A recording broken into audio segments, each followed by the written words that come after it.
about my recruitment career just for a little bit. So 25 years I've worked in this space, and what has kept me in this space is the psychology behind why and how people make decisions in their careers. It makes up such a huge part of our identities. I've spent 25 years listening to people, why people leave jobs. I've spent 25 years understanding what drives people to make that move, what they're looking for in terms of their career development, what makes a good manager, what makes a bad manager. And interesting, we were talking outside earlier in regards to how you become a good recruitment partner to a company. And there's some businesses that I wouldn't represent because I'd spent all this time nurturing my network of candidates. There's no way I would place them in some of these organisations. There's no way I would put their careers at risk of what they're about to walk into. So there's some businesses that I wouldn't even represent. How did I get into the world of diversity and inclusion? I think it's around that feeling of belonging, that feeling of inclusion. I'm insanely passionate about driving business performance, and I think we can only do that when we've got the right people in the team to do it. And I think I've seen the world evolve before my very eyes in terms of what we need to be as leaders to get the best out of people. And so that's why I want to talk to you about inclusion today. So there's no anecdotal story, but this is just why I'm here. But let me get my clicker. I'm going to start talking through these generations. Firstly, and don't feel like you have to put your hands up, but let's have some fun with this, because if not, you're just going to be listening to me talk.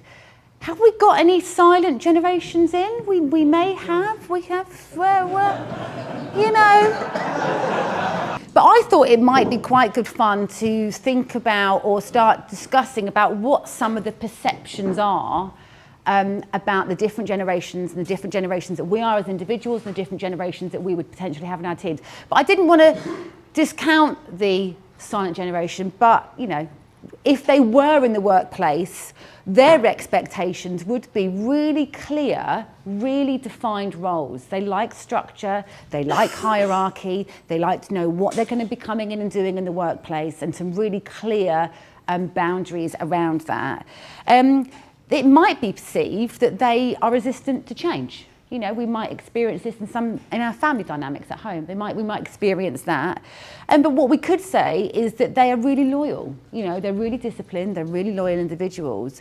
And as we're going through these generations, I want you to start thinking about your teams in the office, how you identify as an individual, and how some of these traits and perceptions, some negative and some positive, could actually bring some positivity to the team. And think about the challenges that you're facing as individuals within your organisations, the change that you're trying to drive through, how some of these things you think, actually, this could be a real benefit to me. So, silent generation. So then, let's talk about your boomers. We've got any boomers in the room? Yep. Great. Okay then. So let's talk about perceptions then. So positive perceptions. Would you call yourself hardworking, committed, driven? Yeah? Fantastic. What about some negatives? Overly focused on work, resistance to some flexibility, and maybe slow to adapt or adopt new technologies? No? Absolutely me, yeah. You might find, like me, I'm a bit of a straddler. We'll get onto the straddlers in a minute, but you might find you're a bit of a straddler. But let's talk about in terms of work expectations. And again, these are very general views, and again, happy to be challenged. But some of the work expectations, if you are managing someone or you're, you know, in your team who would be a baby boomer, their desire for recognition and reward. This is what their expectations are in an organisational setting. The prioritisation of work-life balance, especially kind of nearing retirement, and they're comfortable with traditional communication methods. Okay, they might like quite structured meetings, you know, communication to be in a very kind of more kind of traditional way. These are what my expectations are. Yeah, okay, I can kind of follow this presentation or this meeting. It's a bit more traditional. So how about your Generation X's? This is where I start straddling. So quite a high number, quite a high proportion of the room. Okay. Positives, here we go. Tech savvy. Yeah? Is that us? Yeah? Innovative. Purpose driven. Yeah? Can I get some nods? Oh yeah, oh that's me, okay. Negatives, entitled. Impatient for career development. We were having a conversation outside earlier. Impatient for career development. They're perceived to actually be less loyal to employers, and often kind of, hang on, that's my millennials. Hang on. Sorry, hang on. God, I've skipped it. Hang on, let's go back a step. I do apologize. I'm thinking that's me. Right, sorry, Generation X sorry, here we go. These are the bridges between your baby boomers and your millennials, okay? They have a more balanced approach to work. Oh, you're negative, sorry. Skeptical, cynical, especially towards workplace authority. Oh. They can be seen as less collaborative and more focused on autonomy. And these are the ones who want the flexible in terms of working arrangements. They expect autonomy in decision making, so they don't necessarily want to be challenged in terms of their views, and they're looking for opportunities for career development. Right, I feel like I've spoilt this now. Millennials. These guys are tech savvy. Sorry, I'm really sorry. These guys are innovative. But good. Well, you can the good news is you can identify however you like. These guys are seen as entitled. They're impatient. They want that career. You know, they want that next job, even though others around them may not think that they have achieved it. They may not have earned their stripes in doing so. These guys are seen as the digital kind of natives, which is a skill that so many on the job market are trying to seek. So they think actually these guys can kind of hit the ground running. They are looking for a bit more flexibility when it comes to work-life balance. So we talked earlier about someone that was mentioning around boundary setting. This is when the boundary setting really started coming into the workplace, which is difficult when you're a boomer and you're trying to develop and manage teams who are quite happy to walk out the door at 5:30. Yeah, I'm done. My work's done. I'm off. I'm out. I'm already changed into my gym gear in the office. How many times have you seen that? I'm out of here. So this is when things started to really change in the workplace in terms of expectation around what the boomers wanted and going into Generation Y. So anything else to add on this?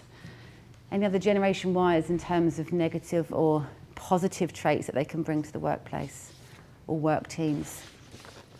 And it's a really valid one, and I think what we're now seeing in the recruitment market is the shift is going to get a lot of people back into the office.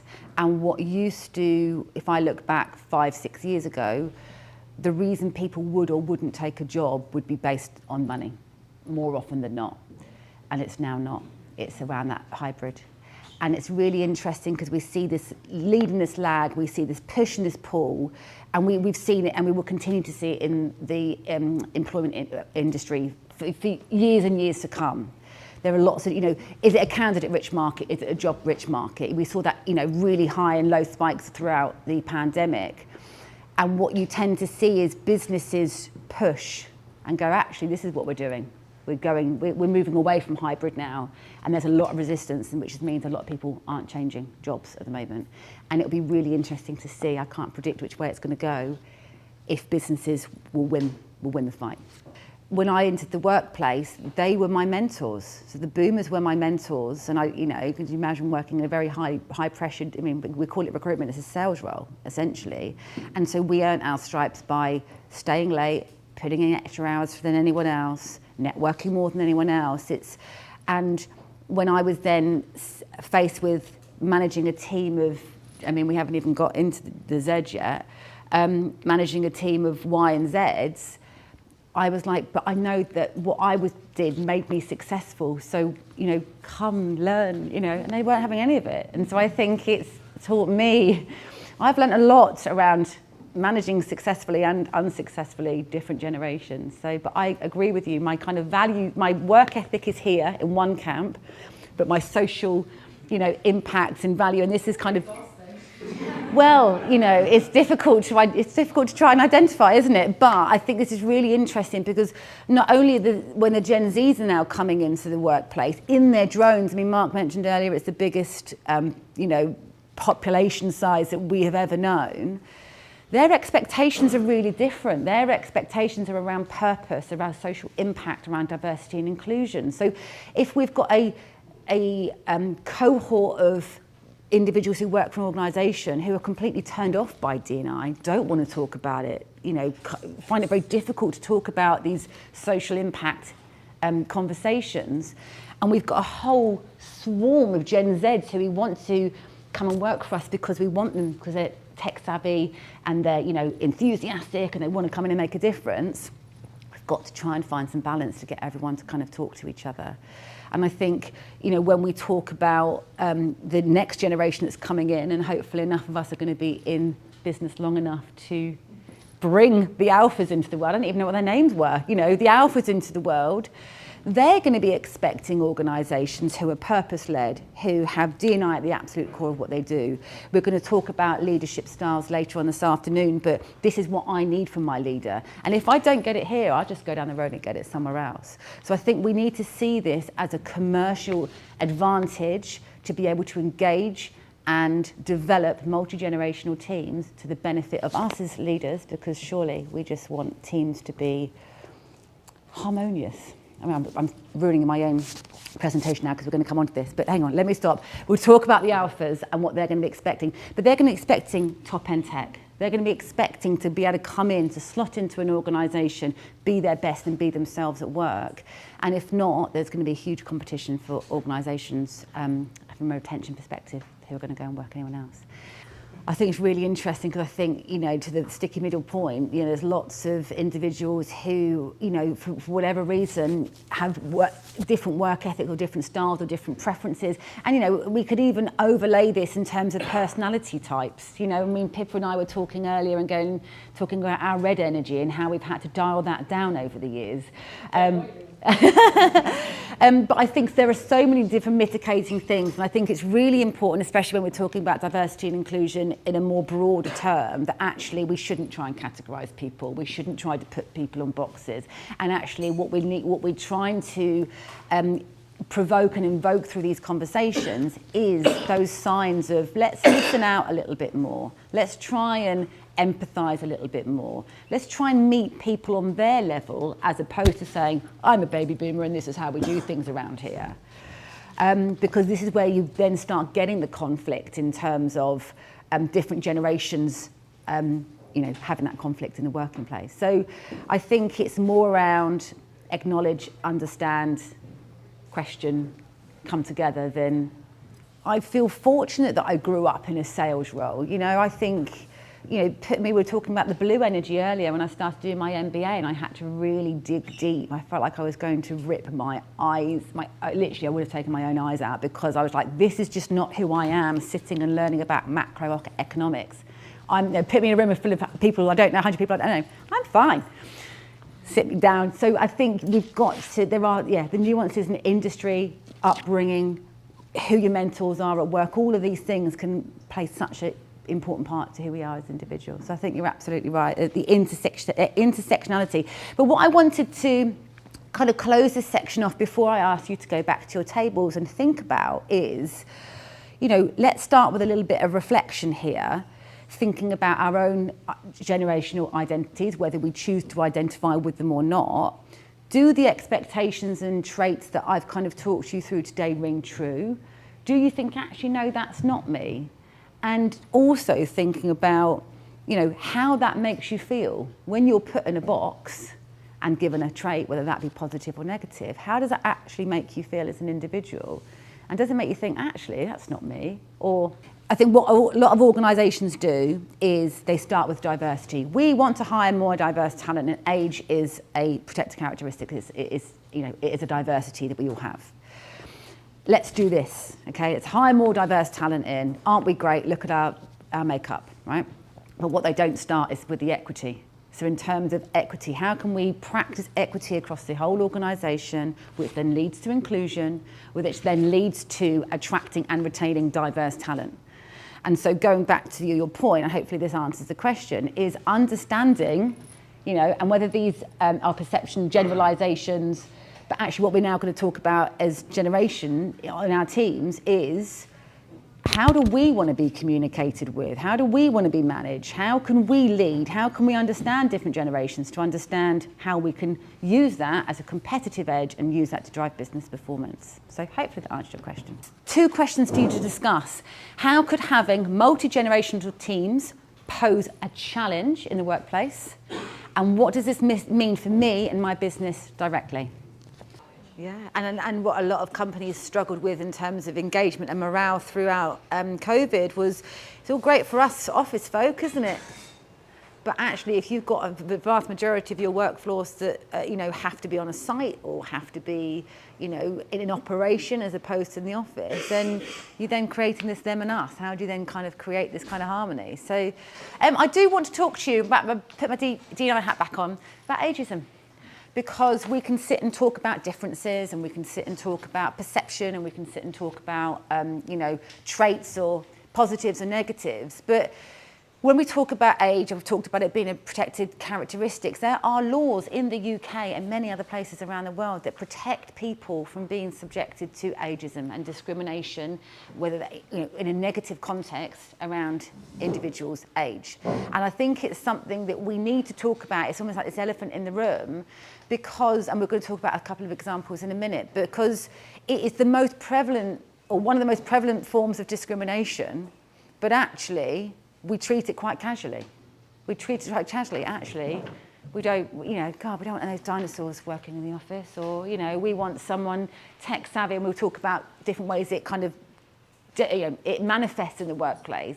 But I think it's really important as we're talking about this, as a subject, that we acknowledge what ageism is and how we all play a part in ensuring that our teams don't feel discriminated against because of their age, regardless of your age. Can't wait for Fred. When's Fred retiring? Come on. How many years has he got left? Because we can't manage him. We can't really performance manage him because we don't really know what to do with him, but we need him to leave. Yeah.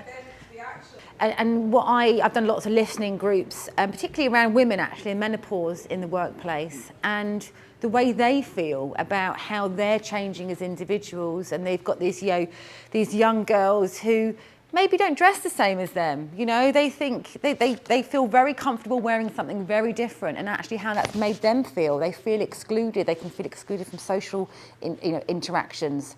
So yeah, I think it's really important that actually that feeling of exclusion or not being good enough is very much prevalent. Hiring and recruitment is rife, absolutely rife, just in terms of the language that's used on job applications can really exclude people. That's a whole other session. We haven't got time for that today, trust me. Okay, so promotion and career development then. How do you think that ageism manifests in promotion and career development? We've talked about some of this stuff already. People may be nearer retirement age, maybe still got 15 years in the working place, but they're not interested. They've had their family, not interested in career promotion.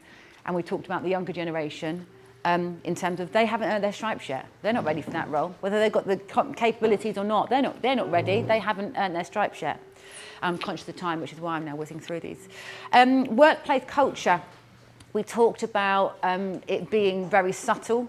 The language we use, dinosaur, past it, mate. Oh, he's not. Oh, no, you're not going to want to do that, are you?